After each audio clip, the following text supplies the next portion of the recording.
It has been a turbulent week. More evidence is coming out that I was right about the Wuhan coronavirus, but being right isn't making me happy. The shell-shocked economy continues to decline. Social distancing is looking like a new mantra for aspiring socialists. Free speech is ending.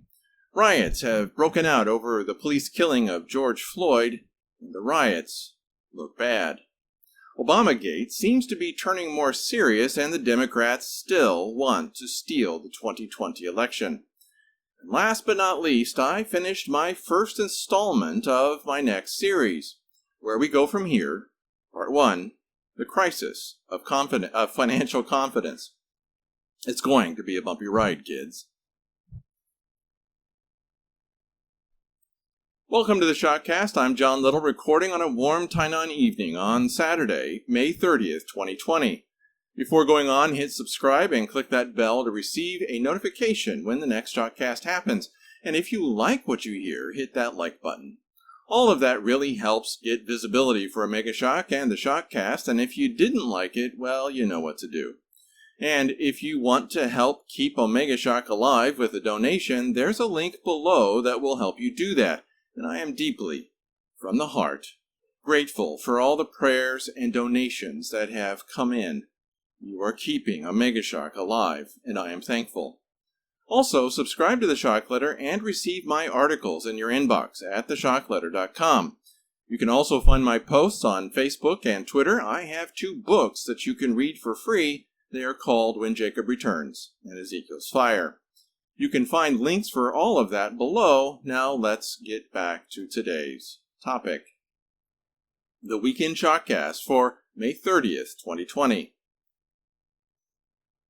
Our society is entering an unprecedented level of turmoil that will shake everyone and everything. Those of us who stand on shaky foundations will fall. Those with a firm foundation will not, but even those of us with strong foundations will suffer. And I don't know about you, but I just don't like suffering. Not a bit. Unfortunately, there doesn't seem to be a lot of firm foundation going around. Take our churches as an example. How many place God and His Son at the center of their lives? How many Christians put God before spouse, family, job, money, and themselves? Yeah, not many. Well, there is no firmer foundation than that of God, and since we've turned our back on Him, what else does our society stand on? I just don't know how to construct a society that works without God. Marriage doesn't work without God. Family doesn't work without God. Government and banking doesn't work without God. Social structures don't work without God. Yeah, they'll work for a short time without God, but not long term. I'm actually seeing the effects of this close up and personal here in Taiwan. My wife left Taiwan when she was a teenager, and she talked about society's concept of God, and yes, God with a lowercase g. Because the Taiwanese believed in a deity that would punish them for wrongdoing, Taiwanese society was far more honest than it is today. And things are getting worse. Taiwan is still better than the U.S., but she is following America's lead, and that lead is all downhill. And because the economy will continue to decline, this loss of moral foundation will lead to more and more violence. Moral values put limits on violence, and I don't see any limits in the riots that started in Minneapolis. What was it that Jesus said about this? Oh, that's right. Quote, "And because iniquity shall abound, the love of many shall wax cold." Close quote. Matthew 24:12. You can't have love without moral values. You just can't, because love is about choosing to sacrifice your own desires for the needs of others. And you can only get to that kind of love with moral values. But you can't have moral values without God. Some have tried to build a case for moral values without God, but it just doesn't work. History proves that. Time after time, people have tried to create a society that didn't have God in it, and they failed every single time. With such a track record of failure, you'd think that they'd just give up trying to erase God from society. But morons will be morons, so expect more moronism. God-ism. So please, everyone, if you've been a moron and have taken God out of first place in your life, now is the time to change that. Only morons put God second, so stop that. Now, what else? Oh yes, I finished part 1 of Where We Go From Here. It didn't go like I planned. I wanted to talk about the economy, but wound up talking about the idea of money and what caused this idea to change in our minds. We really do need to understand this concept because money will be part of how the New World Order morons will try to take over. And yes, they're morons because they are doomed to fail. But that's a topic for another time. When the Antichrist and his beast system rise, he will have a far more perfect solution for dominating the world, and a big clue about this will be found here. Quote, "And that no man might buy or sell save he that had the mark, or the name of the beast, or the number of his name." Close quote. Revelation 13:17. Money is one way that the elites have dominated the world, and the Antichrist will perfect that domination. It certainly won't be the only thing that he does, but it will certainly be a cornerstone of his plans. Lord willing, I will actually get to the economy and what it means and where it's going next week. Now let's get into some of the links that I saw in this past week. Again, if you see articles or videos that I missed, let me know in the comment section. And don't hesitate to tell me how I got something wrong. I'll want proof, but I will appreciate those who do that. I normally do not like being right on what I write. I do not like doom and gloom writing. In fact, I hate it. I'm just thankful that my timing is bad. Never trust my timing. Never. But there is one thing that I am very glad to be right about. In this case, the Wuhan coronavirus. It was not and is not as bad as the government experts claimed that it was, and I stress government experts. The non-government experts who actually knew what they were talking about tended to get it right. I started yelling about the need to not get hysterical over this virus, but no amount of yelling is going to shut down mass hysteria once it takes hold. You just need to wait for it to burn itself out. Unfortunately, the government responded to the hysteria by destroying our economy and way of life. We were doomed anyway, but we could have held off the economic collapse until next year or the year after. But we couldn't wait, so here we are. Anyway, we have some great articles on the subject, and the first one is from the American Institute for Economic Research, or AIER, and it's titled, "Focus on the COVID-19 Death Rate." Gregory Van Kipnis did a thorough examination of the death rate of COVID-19 and found very little difference between the Wuhan coronavirus and influenza. Yes, they are different viruses, but their death rates are remarkably similar. Then Daniel Horowitz from the Conservative Review looked at the CDC results and came to the same conclusion in his article titled, "The CDC Confirms Remarkably Low Coronavirus Death Rate. Where is the media?" And he says this, quote, "The CDC just came out with a report that should be earth-shattering to the narrative of the political class, yet it will go into the thick pile of vital data and information about the virus that is not getting out to the public. For the first time, the CDC has attempted to offer a real estimate of the overall death rate for COVID-19, and under its most likely scenario, the number is 0.26%. Officials estimate a 0.4% fatality rate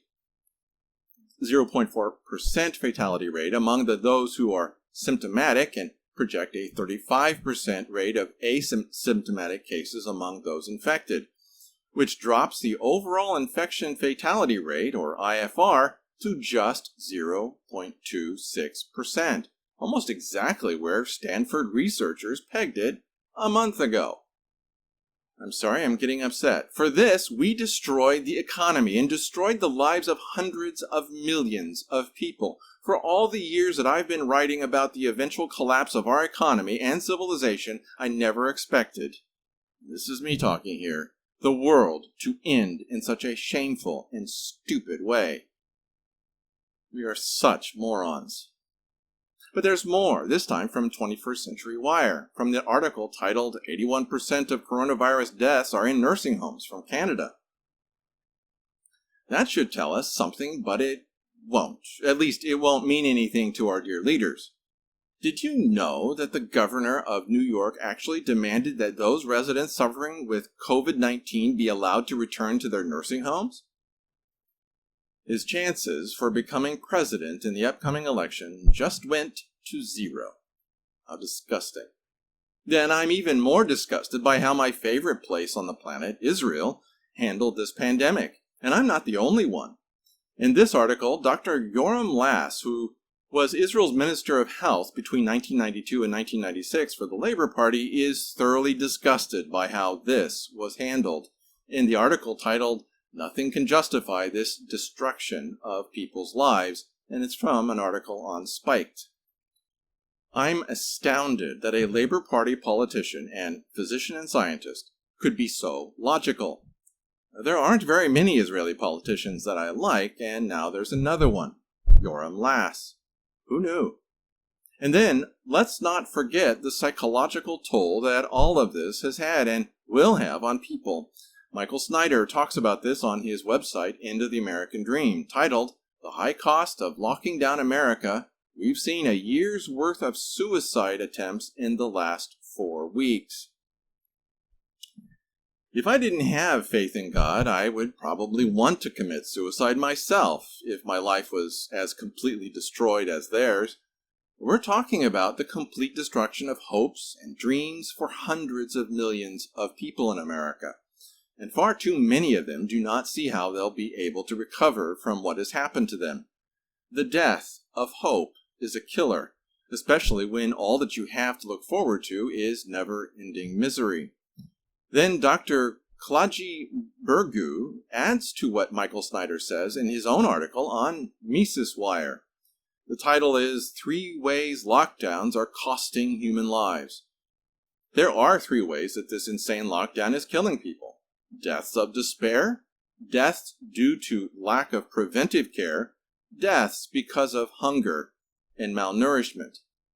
We've already seen the first 2, but the third is coming. And it will be bad. It drives me nuts when I think that we could have prevented so much of this. But wait, there's something more that's making me crazy. The assault on hydroxychloroquine. They are deliberately using poorly designed and administered studies to discredit the use of hydroxychloroquine, also known as HCQ, taken with zinc and azithromycin. And it appears that India has realized that hydroxychloroquine actually works. Here's their article titled, "Hydroxychloroquine or HCQ Breakthrough, ICMR finds it's effective in preventing coronavirus, expands its use." The India Council of Medical Research, ICMR, has seen good and effective results. But you won't see any of that in the mainstream media. They want you terrified and buying expensive medications from Big Pharma. How sickening. That's right. Big Pharma makes me sick.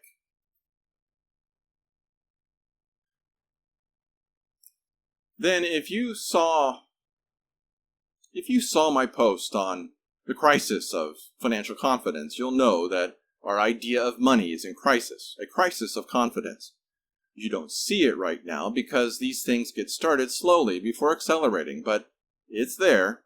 And as this crisis of confidence gathers steam, governments will respond with a stronger and stronger attempt to suppress your right to speak out about this. They literally don't have any other choice. After all of the corruption and mismanagement, their only way of staying in power is to lie and lie and lie and lie some more, and to suppress any information that would reveal the fact that they lied. They have already laid the ground rules with terms like hate speech and terroristic threats, and France is leading the way in that area. And it's from an article titled "France's Determination to End Free Speech" on Keystone Institute. But what happens when it starts to become apparent that the government lied and mismanaged this entire pandemic? What will happen when people are angry? that they no longer have a job or enough food to eat. The government will do its best to silence you.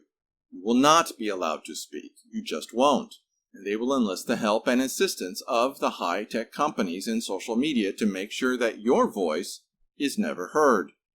Right now, you still have some free speech left. Some. But as the economic collapse gathers steam, what little that you have left will disappear. You can count on it. Yes, Trump is pushing back against the censorship on social media, and I'm glad to see that he's forcing them to act more responsibly.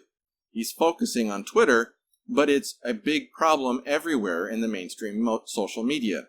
Here are 33 examples of Twitter's anti-conservative bias from an article of the same name from Newsbusters. And here's just the highlights. What Twitter has done to Trump. Fact-checking Trump's tweets. Censorship of pro-life Team Trump videos. No enforcement of policy for Democrats. Labeling simple videos of Trump as sensitive content.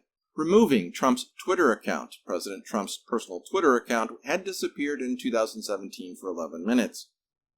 Then, under how Twitter has treated other conservatives, preventing a pro-life election ad. Senator Mitch McConnell's campaign video. Candace Owens censored.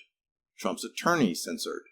Turning Point founder Charlie Kirk censored. Fox News host Laura Ingraham censored. Conservative journalist censored. Conservative actor and Trump supporter censored. Conservative sites locked out. Another site banned for platform manipulation violations. Failure to enforce consistently. Criticism of Bernie Sanders is sensitive content. 113 prominent conservatives censored between 2015 and 2019. Then under the category How Twitter Defends the Left, protecting Joe Biden, promoting liberal values, protecting Alexandria Ocasio-Cortez, working with Planned Parenthood, preventing discussion about transgender ideology, protecting former Representative Katie Hill, protecting liberal journalists from Learn to Code, and yes, that whole Learn to Code thing that they threw at steelworkers going out of losing their jobs. Then under what Twitter has failed to enforce, violence and doxing from Antifa, calls for violence against children, Chinese propaganda and misinformation, terrorist recruiters video, anti-Hong Kong protester propaganda, noted anti-Semite Reverend Louis Farrakhan.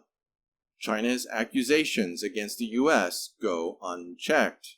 And then Twitter's investment in leftist ideology. Twitter partners with academics who call the Republican National Committee speeches hate. Read the article itself to see the details, but I hope that you have strong stomachs. This obscene bias is thoroughly disgusting. Oh, and the irony is that the left is starting to realize that they are vulnerable to censorship. There was an article that appeared on Zero Hedge titled "Everything About This is Insane, Begging Big Tech to be Arbiters of Truth Will Ultimately Backfire." How ironic. The left don't like the Patriot Act and are being censored for it. Well, the left had better get ready for more of this.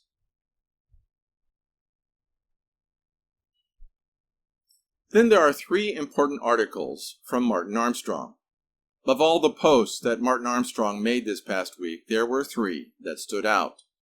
The new norm, social distancing forever, coronavirus bankruptcy pandemic continues, and risk of making gold illegal. They are such required reading that I will reproduce them here, but you should bookmark his site, armstrongeconomics.com, and read everything that he says. I don't know anyone outside of the Bible who has a clearer understanding of what is happening now and where we are going. As I have said often, I have been repeatedly wrong on timing. Martin Armstrong has not.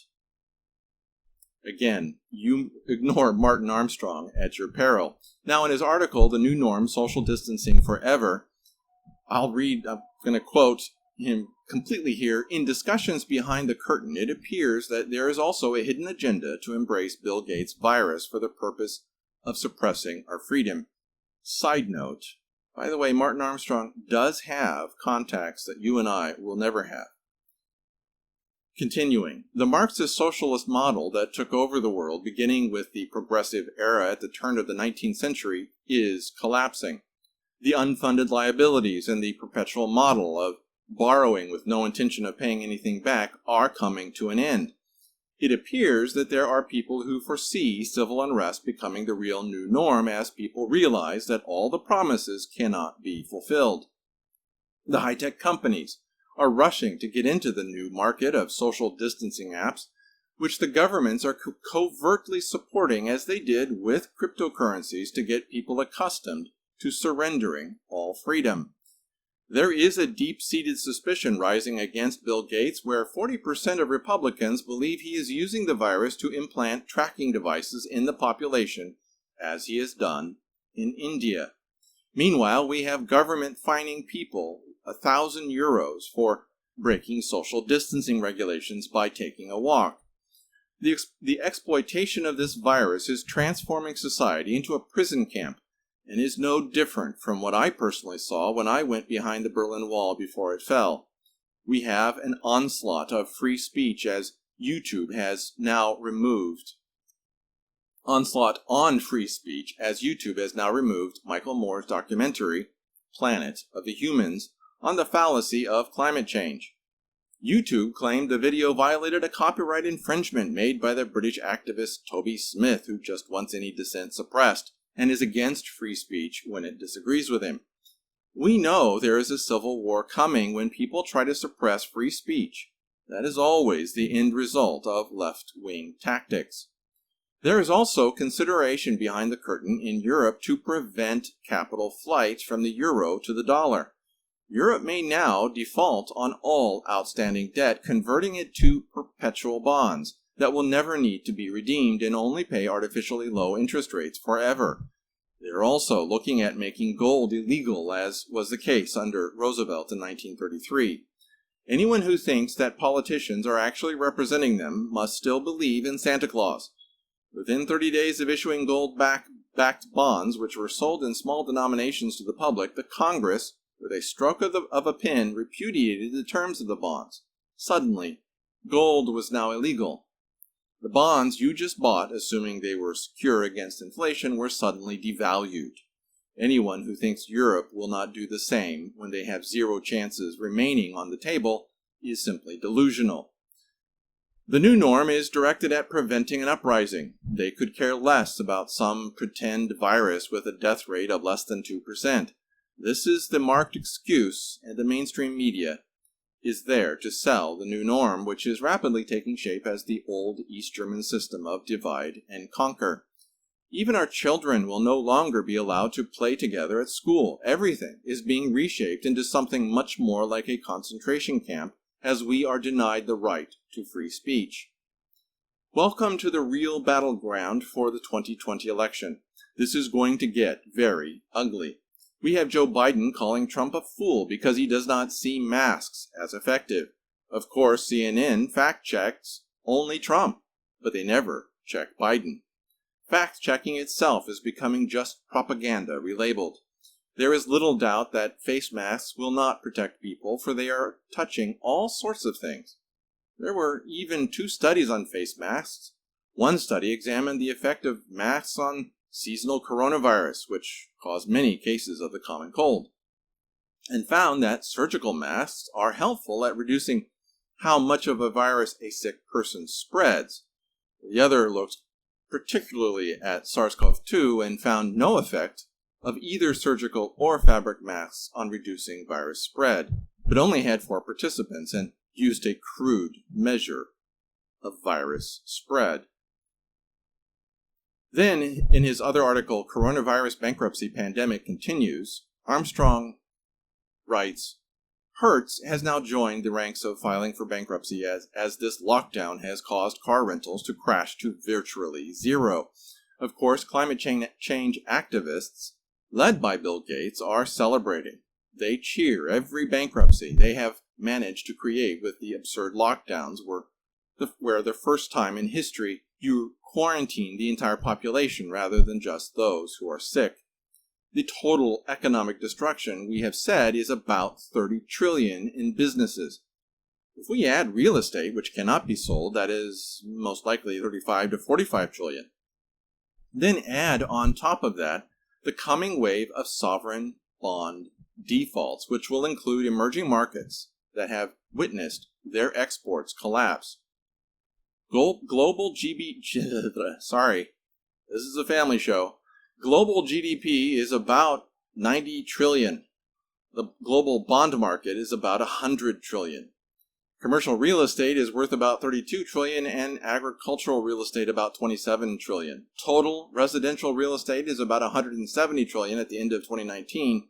If we have to put a number on what we reach, is about 230 trillion. The total world equity market at the end of 2019 was nearly 90 trillion. Therefore, if we add up what I call capital formation, this is the combination of real estate, equities, and bonds. This number works out to be about 420 trillion. Consequently, the economic contraction in just the current GDP of 90 trillion is about 30 trillion, or a third. And capital formation is probably about 120 trillion illiquid out of 420 trillion if they even tried to sell. Anyone who thinks that governments can possibly stimulate their way out of this or create hyperinflation by spending even $10 trillion are not taking into consideration the full scope of this economic collapse. There is no possible way to restore the economy. We are not putting Humpty Dumpty back together again. And remember, as an aside, this is Martin Armstrong speaking here, not me. Life, returning to Martin Armstrong, life has changed, and the store, all their social distancing signs and plexiglass shield with employees all in masks, despite the fact that the CDC at the outset said masks will not prevent you from getting any virus. They are used in Asia by people who were sick, not the other way around. You touch things and that is good enough with any virus. As one reader said, they wear masks when driving alone, which is like wearing a condom while sleeping alone. That is the average mentality of people who just believe whatever they say on TV. Even just a 10% correction of this magnitude across all sectors amounts to $42 trillion. There is no amount of stimulus that will prevent an economic contraction into 2022.